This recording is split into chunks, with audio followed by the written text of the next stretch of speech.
एक गांव में एक औरत रहती थी जिसका नाम जसमता था। उसका एक प्यारा सा लड़का था, बहुत शरारती था और बहुत कमीना भी था।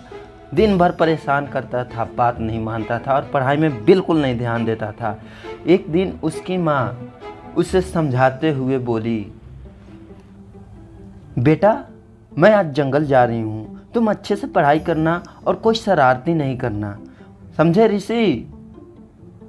यह बोल के उसकी मम्मी जाने लगी। फिर ऋषि दौड़ता हुआ अपने मम्मी के पास आया और आके बोला, ठीक है मम्मी, मैं कुछ नहीं करूँगा। यह बोल के वो चली गई, जंगल की तरफ आगे बढ़ गई। धीरे धीरे जाती रही, आगे की तरफ बढ़ती रही। तभी उसकी स्कूल के दोस्त कोयल ने ऋषि को बुलाने के लिए उसके घर चली गई। घर जाते जाते वो जंगल के रास्ते होते हुए ऋषि के घर पे जाके पहुंची। उधर ऋषि की मम्मी यह सोच में पड़ गई कि जंगल में ज़्यादा देर ना हो जाए और रात ना हो जाए, चलो जल्दी लकड़ी लेकर चलते हैं।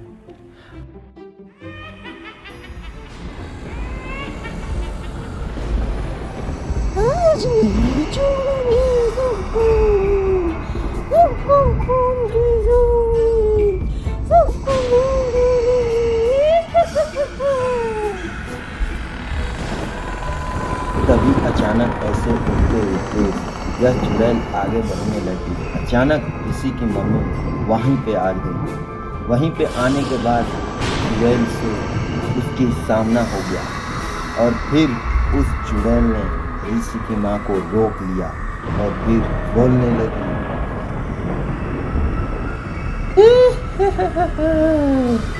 आज तुम मरेगी, तेरा खून पी जाऊंगी।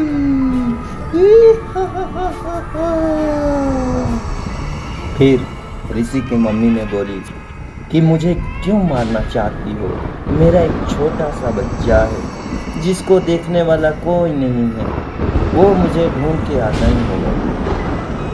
तभी उधर ऋषि ढूंढता हुआ जंगल की तरफ अपनी माँ की तरफ आने लगा, क्योंकि उसकी माँ बहुत टाइम तक नहीं आ गई थी, जो कि रात में गई, अभी तक सुबेरा हो चुका था। ऋषि ऐसे ही ढूंढता रहा लेकिन उसकी माँ नहीं मिली। तो दोस्तों, इसकी माँ कैसे मिलेगी हम जानेंगे अगले वीडियो में।